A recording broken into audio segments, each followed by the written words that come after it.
Okay, so is my mic on? Can you hear me? Great. So today I'm going to give you a little bit of an introduction to NEET, which is the New Engineering Education Transformation. So this started about a year and a half ago when Ian convened a committee that was co-chaired by me and Ed Crawley to think about the future of engineering education.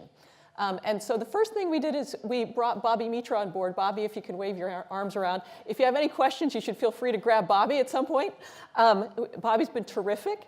The second thing we did, since we're at MIT, is we gathered a bunch of data. So we talked to faculty, we talked to students, we hired a consultant to see who's doing innovative things in engineering education. We talked to alumni, we talked to employers, and I learned from Ed that it's very easy to get input from thought leaders because many of them have TED Talks. So we watched a bunch of TED Talks, and one of them by Sugata Mitra brought up one of the points that Carl mentioned in his talk, that the format of our education system, the lecture, went obsolete with the invention of the printing press. And so we started to think about engineering education from that lens, which is engineering education obsolete? And my favorite example is one that Ed Crawley came up with, where he shows these two pictures. On the left is a Korean-era fighter jet, and on the right is the first autonomously refueled Navy drone. Okay, on the left, this guy, the shape is dictated by aerodynamics. It has a pilot. It has a gas turbine engine. The one on the right, the shape, it's stealth, so its shape is dictated by E&M. It is autonomous, and it is driven by a fuel cell. Then you ask the following question. If you look at the AeroAstro curriculum, which one of these planes are students prepared to build when they exit the program? And this is not to pick on MIT, because that's what AeroAstro programs look at. And it is also not to pick on the AeroAstro department, because you can find examples like this in every department. Right? So our goal is to think about how do we educate our students so that they are aimed at the new machines rather than the machines of the 1950s and the 1960s. Okay, so the principle of NEET is to think about new machines. So there were a number of things we learned in our data gathering phase. One is from the employers. They told us that different modes of thinking are incredibly important. So we asked them, what are MIT students good at? And they said their analytic skills are unmatched. And then they said, but when we hire an MIT student, we are making an investment. Right? We are not hiring someone to solve whatever technical challenges on our plate. We are hiring someone who is going to be a leader in the company. Right? And if you're going to be a leader in the company, you need to have skills that involve working in large interdisciplinary teams, making concise arguments. And so they said there are other modes of thinking that would be valuable. Okay, so one of the things we would like to do is leverage other MIT resources that address those modes of thinking.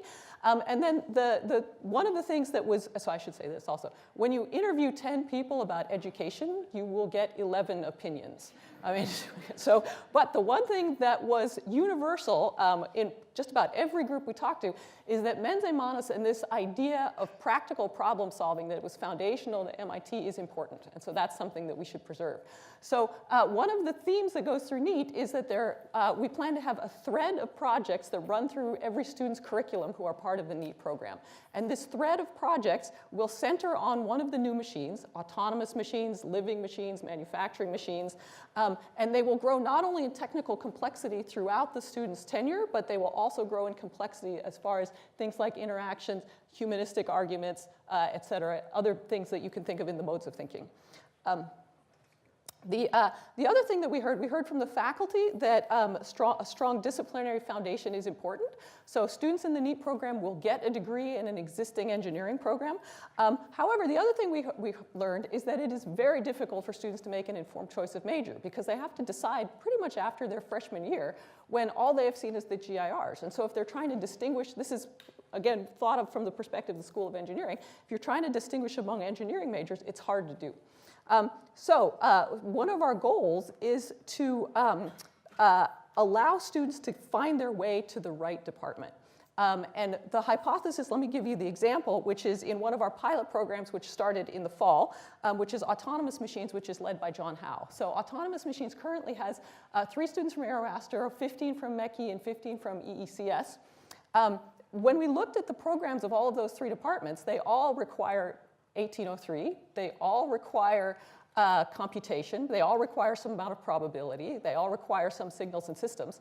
So we said, okay, well, if the departments will allow like-for-like substitutions, you can actually put together a sophomore year sophomore year set of classes such that all of the students are on track for any one of those 3 majors by the end of sophomore year without wasting units, right? And then at the end of sophomore year, they can now make an informed choice because they've seen classes in AeroAstro, they've seen classes in MECI, they've seen classes in EECS. So that's sort of how the 2-minute version of how the classes are structured. Probably the more important piece, I'm going to give you the example in Living Machines. Perfect. Living Machines. So Living Machines, which is run by Linda Griffith. So Linda found there's actually two types of students that enter the NEET program.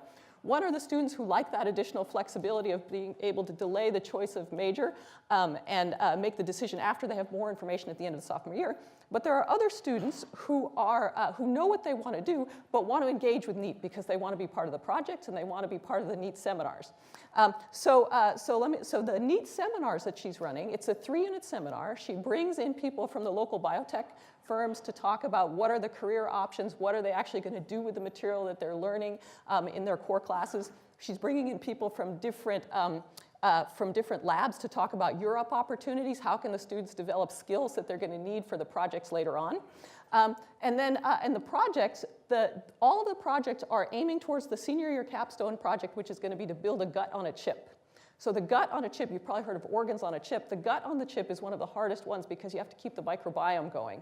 So she's going to need expertise from mechanical engineers to talk about mechanical design. She needs expertise from the biological engineers to keep cells alive. She needs expertise from the EECS to talk about how to handle all of this data and how to keep everything, how to do the controls on the system. So she's set up a series of UROPs where the students will gain those skills so they can sort of hit the ground running by the time they hit the capstone project in their senior year. So that's kind of where we are. That's my 7-minute overview of NEET. If you want to learn more about things like the different modes of thinking, you can go to neet.mit.edu or you can email Bobby, who will be happy to tell you more. Thanks.